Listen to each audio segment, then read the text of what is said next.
Hello दोस्तों।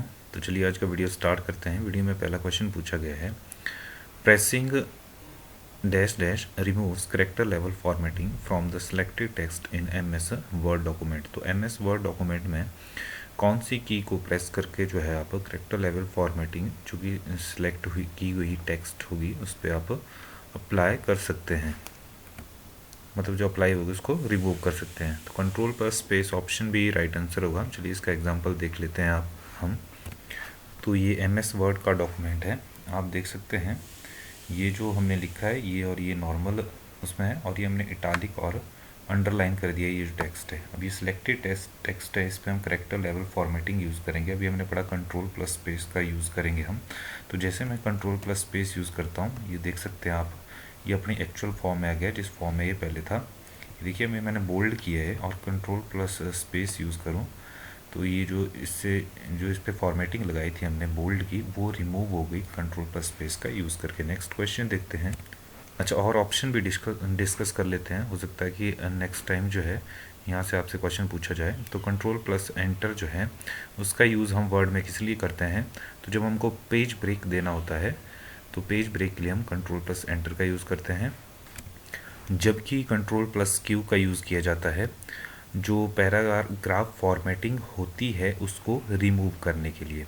याद रखेंगे, पैराग्राफ फॉर्मेटिंग को रिमूव करने के लिए कंट्रोल प्लस क्यू यूज़ किया जाता है। जबकि कंट्रोल प्लस डिलीट का यूज़ जो है, तो हम एक वर्ड को, एक जो सिंगल वर्ड होता है उसको डिलीट करने के लिए, जो भी राइट साइड में होता है कर्सर के, उसके लिए हम कंट्रोल प्लस डिलीट का यूज़ करते हैं। नेक्स्ट देखते हैं 93 इसमें पूछा गया है, APA, Chicago and MLA are standard. Option A इसके लिए राइट आंसर है। डॉक्यूमेंट फॉर्मेट्स में हमें ऑप्शन मिलते हैं, चलिए देख भी लेते हैं। आप यहाँ रेफरेंस पे जाएंगे एमएस वर्ड पे, उसमें आपको ये साइटेशन और बिब्लियोग्राफी, ये देखिए आप देख सकते हैं यहाँ पे लेवल है, इसके अंदर आपने स्टाइल के आगे ये आपके ऑप्शन है APA, 5th एडिशन हो सकता है, आप कोई और वर्ड यूज़ कर रहे हो तो उसमें कुछ और एडिशन हो सकता है। शिकागो 15th एडिशन, ये देख सकते हैं आप।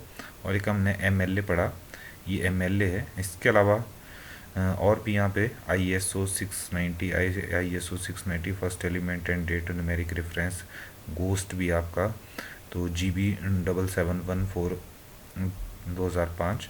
तो ये देख सकते हैं आप, यहाँ पे आपको और भी ऑप्शन यानी स्टाइल्स मिल जाएंगे डॉक्यूमेंट फॉर्मेट्स के। नेक्स्ट क्वेश्चन देखते हैं, which tab in MS Word provides option for table of contents, footnotes and citation। तो ये भी हमको रेफरेंस में मिलेंगे। ऑप्शन ए देख सकते हैं आप, राइट आंसर है। ये देख सकते हैं हम रेफरेंस में जाएंगे, इसमें देख सकते हैं आप table of content, footnotes, citation and bibliography. इसके अलावा रेफरेंस में आपको कैप्शन मिल जाता है, इंडेक्स मिल जाता है, टेबल ऑफ अथॉरिटी। तो ये हमको रेफरेंस में ऑप्शन देखने को मिलते हैं MS वर्ड में। नेक्स्ट है, what is the shortcut key to set line spacing of 1.5 in MS word.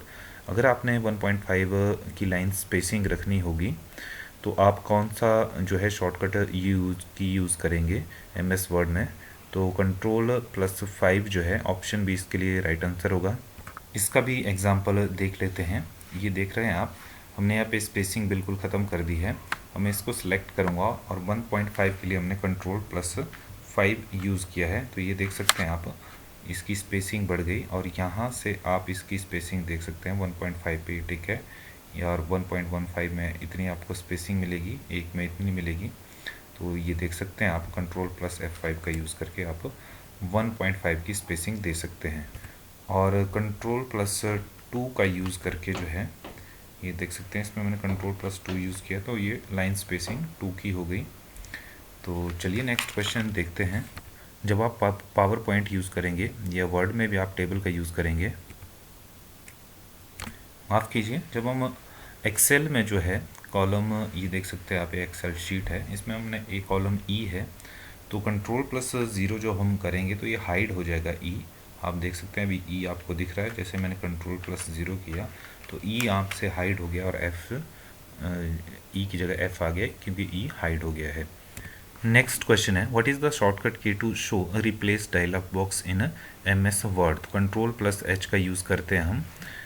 Option D इसके लिए राइट आंसर है। ये देख सकते हैं आप, जब हम फाइंड पे ले जाएंगे तो आप ये देख सकते हैं Ctrl+F से जो आप फाइंड डायलॉग बॉक्स ओपन कर सकते हैं, जबकि रिप्लेस को ओपन करने के लिए आपको यहाँ पे शॉर्टकट की बता रहा है Ctrl+H, जबकि Ctrl+G से आप जो है आएंगे गो टू पे। देख सकते हैं आप फाइंड रिप्लेस और गो टू, ये फाइंड एंड रिप्लेस आपका डायलॉग बॉक्स है। Ctrl+K जो है इसको यूज़ करके देखते हैं हम। Ctrl+K जब मैं यूज़ करता हूँ तो इंसर्ट हाइपरलिंक की जो है एक बॉक्स ओपन हो जाता है। तो ये भी आपसे हो सकता है नेक्स्ट टाइम ये पूछा जाए आपसे। जबकि ऑप्शन में Ctrl+R भी दिया गया है, तो जब आप MS वर्ड में Ctrl+R करेंगे तो ये आपके, ये देख सकते हैं आप, जो आपकी कर्सर है उसको राइट में मूव करेगा, या एक तरह से आपकी पैराग्राफ को राइट अलाइन करता है Ctrl+R। तो चलिए नेक्स्ट क्वेश्चन देखते हैं। Which of the following language is used for programming a macro in MS Excel. तो MS एक्सेल में हम मैक्रो का यूज़ करते हैं, और मैक्रो के यूज़ के लिए हम कौन सी प्रोग्रामिंग लैंग्वेज का यूज़ करते हैं, VBA यानी विजुअल बेसिक एनालिसिस। शॉर्ट में हम विजुअल बेसिक भी बोलते हैं, लेकिन VBA की फुल फॉर्म है विजुअल बेसिक एनालिसिस। और VBA को जो था MS एक्सेल में पहली बार लॉन्च किया गया था 1993 में, और वो हमारा एक्सेल का जो था एक्सेल 5.0 था। जब हमने एक्सेल में विजुअल बेसिक को लॉन्च किया तो वो ईयर था 1993। नेक्स्ट क्वेश्चन देखते हैं। Which is a software tool include the MS word that provide synonyms for selected word. तो सिलेक्टेड वर्ड का सिनोनिम्स हमको फाइंड आउट करना होता है, तो उसमें कौन से सॉफ्टवेयर टूल की मदद मिलती है हमको। तो ऑप्शन बी थेसरस जो है इसके लिए राइट आंसर है। तो जैसे आप देख सकते हैं यहाँ वर्ड चैनल है, इसको मैंने सेलेक्ट किया। हम जाएंगे रिव्यू पे। रिव्यू टैब पे जाने पे हम के बाद हम जो है यहाँ प्रूफिंग पे जाएंगे, और ये देख सकते हैं आप, जैसे मैंने इस पर क्लिक किया तो थेसरस का जो है ऑप्शन यहाँ पे सामने आ गया। और Shift+F7 जो है इसके लिए शॉर्टकट की है, ये भी आपसे पूछी जा सकती है। इसके अलावा अगर हम इस पर वर्ड पे ही राइट क्लिक करेंगे, सिनोनिम्स में जाएंगे, तो यहाँ पे भी आपको ये थेसरस का ऑप्शन मिल जाता है। नेक्स्ट क्वेश्चन देखते हैं। By using dash dash option while printing more than one copy of a multi-page document, the printer will print all the pages of each copy before printing the next copy। तो ये कुलेट की help से जो है हम ये चीज़ कर सकते हैं परफॉर्म।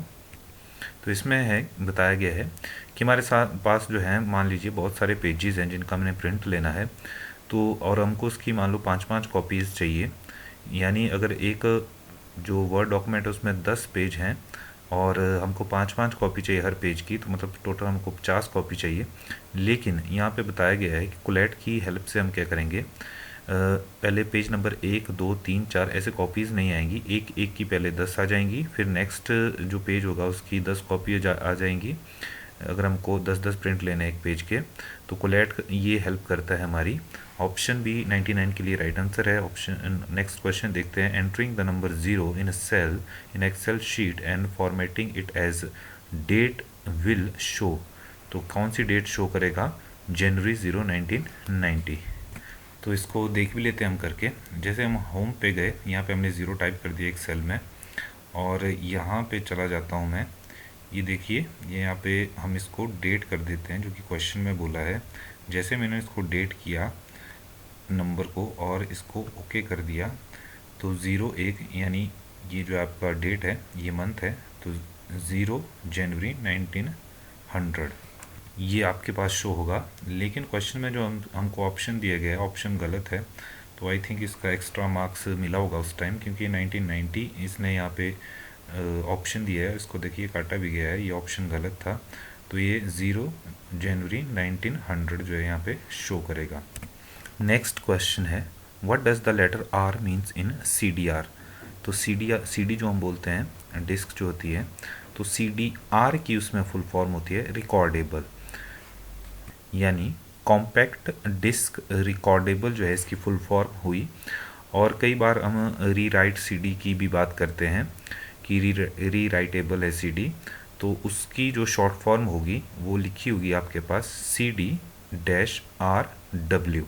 जब आपके पास CD-RW होगा तो कॉम्पैक्ट डिस्क री राइटेबल उसकी फुल फॉर्म होगी, जबकि CDR की है compact disc recordable. Option C 101 के लिए राइट आंसर है। 102 देख लेते हैं। Which layer in TCP/IP network uses segment as transfer unit. पहले भी हमने OSI मॉडल्स को एक बार वो देख लेते हैं, जो हमने आपको लास्ट टाइम एक पिक दिखाई थी जिसमें सारी आपको लेयर दिखाई गई थी OSI मॉडल की। तो लास्ट टाइम भी हमने देखा था कि 7 लेयर होती हैं OSI मॉडल में। तो सबसे पहली लेयर फिजिकल, उसके बाद data link layer, network layer, transport session, presentation and application layer. Question में हमसे पूछा गया कि सेगमेंट्स जो हैं वो हम कहाँ पे यूज़ करते हैं। माफ़ कीजिए, मैं आपको TCP/IP पूछा है क्वेश्चन में, मैं आपको वैसे ही दिखा रहा था। तो ये देख सकते हैं आप, ये ट्रांसमिशन कंट्रोल प्रोटोकॉल और IP का मतलब इंटरनेट प्रोटोकॉल। तो IP पे आपके पैकेट्स होते हैं और सेगमेंट्स जो होते हैं आपके TCP इस साइड में होते हैं। तो चलिए नेक्स्ट क्वेश्चन देखते हैं। यहाँ से थोड़ा आपको क्लियर होगा।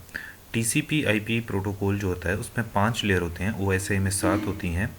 तो यहाँ पे physical layer, data link layer, network layer, transport layer और एप्लीकेशन लेयर, ये 5 लेयर्स होती हैं, जबकि OSI में ये 7 होती हैं। इसमें आपकी सेशन लेयर जो TCP में है और प्रेजेंटेशन लेयर, ये 2 लेयर कम होती हैं। और यहाँ पे प्रोटोकॉल जो है देखिए HTTP, SMTP, TCP, UDP, TCP में ही आपके सेगमेंट्स जो हैं वो यूज़ किए जाते हैं। और नेटवर्क पे आपका IP यूज़ होता है, डेटा में इथरनेट, वाईफाई, फिजिकल में। तो ये देख सकते हैं आप। तो आप इसको भी ध्यान रखेंगे, कई बार इससे भी क्वेश्चन पूछा जा सकता है, जैसे इसमें पूछा गया था। वैसे ज़्यादातर क्वेश्चन आपके OSI मॉडल से पूछे जाते हैं। चलिए नेक्स्ट क्वेश्चन देख लेते हैं। नेक्स्ट क्वेश्चन है, which is a communication mode in which the both sender and receiver में ट्रांसमिट साइमल्टेनियसली। तो उसे हम फुल डुप्लेक्स कहते हैं। और फुल डुप्लेक्स का सबसे बेस्ट एग्जांपल है आपका सेल फोन, या जो लैंडलाइन फ़ोन हम यूज़ करते थे उसमें साइमल्टेनियसली, मतलब हम अपना ही एक तरफ से आप बोल सकते हैं, दूसरी सुन भी सकते हैं एक साथ, और दूसरी साइड से दूसरा जो इंसान है वो भी बोल भी सकता है और सुन भी सकता है। तो देख लेते हैं हाफ डुप्लेक्स, फुल डुप्लेक्स ये क्या होते हैं। ये बेस्ट एग्जांपल होगा।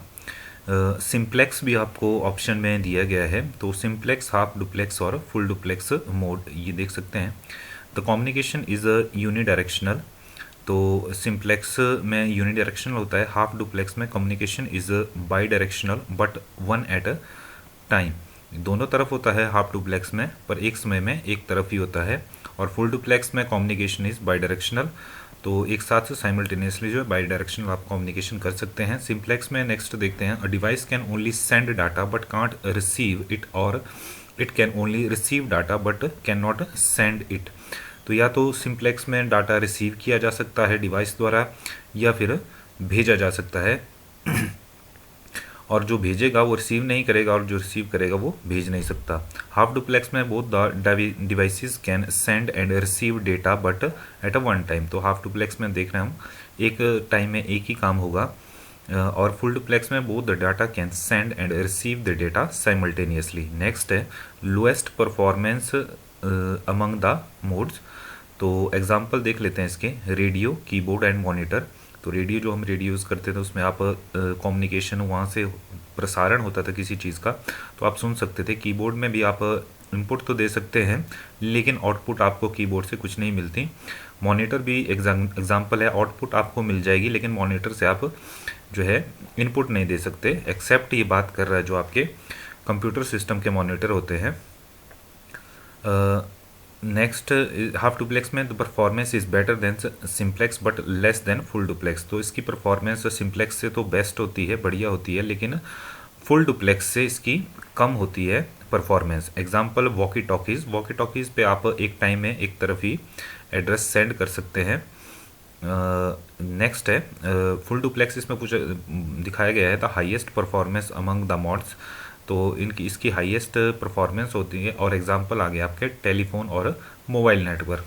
तो चलिए अब आप समझ गए होंगे तीनों के बारे में कि इसके क्या क्या वर्किंग है, क्या क्या मीनिंग है। चलिए नेक्स्ट क्वेश्चन देखते हैं। Which of the following is not a technical specification for a printer, इसमें से कौन सी जो है प्रिंटर की एक टेक्निकल स्पेसिफिकेशन नहीं है। तो कॉन्ट्रास्ट रेशियो जो है, कॉन्ट्रास्ट रेशियो आपकी जो होती है टीवी और प्रोजेक्टर्स में आपको कॉन्ट्रास्ट रेशियो देखने को मिलती है। और इसके अलावा प्रिंटर में आपकी डुप्लेक्सिंग, डीपीआई और पीपीएम, ये सारी टेक्निकल स्पेसिफिकेशन प्रिंटर्स की होती हैं। डीपीआई की फुल फॉर्म होती है आपकी डॉट्स पर इंच, एक इंच में कितने डॉट्स हैं। और पीपीएम का मतलब होता है आपके प्रिंटर्स में पेजेस पर मिनट, कितनी कैपेसिटी है प्रिंट करने की पेजेस पर मिनट, पीपीएम। जबकि डुप्लेक्सिंग आपके कुछ एडवांस जो प्रिंटर्स होते हैं उसमें बोथ साइड, मतलब दोनों तरफ से शीट को एक साथ प्रिंट करने की एक तरह से आप स्पेसिफिकेशन भी बोल सकते हैं, तो वो होती है। तो ये तीनों टर्म्स जो हैं आपके प्रिंटर की टेक्निकल स्पेसिफिकेशन से रिलेटेड हैं। नेक्स्ट देखते हैं, सी लैंग्वेज में हम ये एस्केप सीक्वेंस यूज़ करते हैं, देख सकते हैं सारे जो एस्केप सीक्वेंस है हमारे वो स्लैश साइन से स्टार्ट होते हैं। तो ये क्यों यूज़ करते हैं ये देख सकते हैं आप इनके यूज़ यहाँ पे। तो यहाँ पे बताया गया है they are used for formatting the output and जो हमारे एस्केप सीक्वेंसेस होते हैं ये नॉन प्रिंटिंग करैक्टर्स होते हैं। तो चलिए नेक्स्ट क्वेश्चन देख लेते हैं। इसमें पूछा गया है what does the C stand for C M Y K colour model. जो C M Y K colour model है तो इसमें सी जो आता है ऑप्शन ए राइट आंसर है एक्वा, जिसको हम CYAN क्यान भी बोलते हैं, सियान। और मैजेंटा जो पिंक, ये कलर के नाम है बेसिकली, EY से येलो और K से की, KEY। और की कलर जो होता है वो आपका ब्लैक कलर होता है। तो 106 के लिए ए जो है राइट आंसर है। नेक्स्ट क्वेश्चन देखते हैं, which of the following symbol represents the address operator in C language. तो एम्परसेंड साइन जो है आपका ऑप्शन सी राइट आंसर है। ये रिप्रेजेंट करता है, ये सिंबल रिप्रेजेंट करता है आपका एड्रेस ऑपरेटर्स। ये देख सकते हैं आप, an address of operator is a mechanism with in C++ that returns the memory address of a variable. तो एम्परसेंड का हम यूज़ करते हैं मेमोरी एड्रेस के लिए किसी वेरिएबल के। नेक्स्ट पूछा है इसमें what is the unit of frequency. तो ऑप्शन सी हर्ट्स इसके लिए राइट आंसर है, फ्रीक्वेंसी की यूनिट हर्ट्स है। नेक्स्ट है what is the Linux command to display a list of running process. तो रनिंग प्रोसेस की जो जितनी भी प्रोसेस रन हो रही हो, अगर उनकी जो आपको लिस्ट देखनी हो लाइनक्स में, तो आप कौन सी कमांड का यूज़ करेंगे। ऑप्शन डी PS इसके लिए राइट आंसर है। तो पहले भी लाइनक्स से क्वेश्चन पूछा गया था, तो उस टाइम भी हमने डिस्कस किया था लाइनक्स की कमांड्स के बारे में। PWD कमांड ही थी उसी में, उस क्वेश्चन में पूछी गई। और PWD कमांड यूज़ होती है display the location of current work directory. जिस डायरेक्टरी में आप काम कर रहे होंगे उसका लोकेशन PWD कमांड से पता चलता है। क्योंकि एक ऑपरेटिंग सिस्टम है पूरा, तो इसमें बहुत सी कमांड यूज़ हुई होंगी। तो अभी जो हमारे पास क्वेश्चन में पूछा गया है LS command is use to display a list of content of directory. किसी डायरेक्टरी का कंटेंट की लिस्ट देखनी है तो LS कमांड का यूज़ करते हैं। CD command is use to change the current directory. Touch command, the touch command is use to create a empty file. CP command is use to copy a file और directory. किसी file को copy या किसी directory को copy करने के लिए हम CP कमांड यूज़ करते हैं लाइनक्स में। MV command is used to move a file or directory from one location to another location।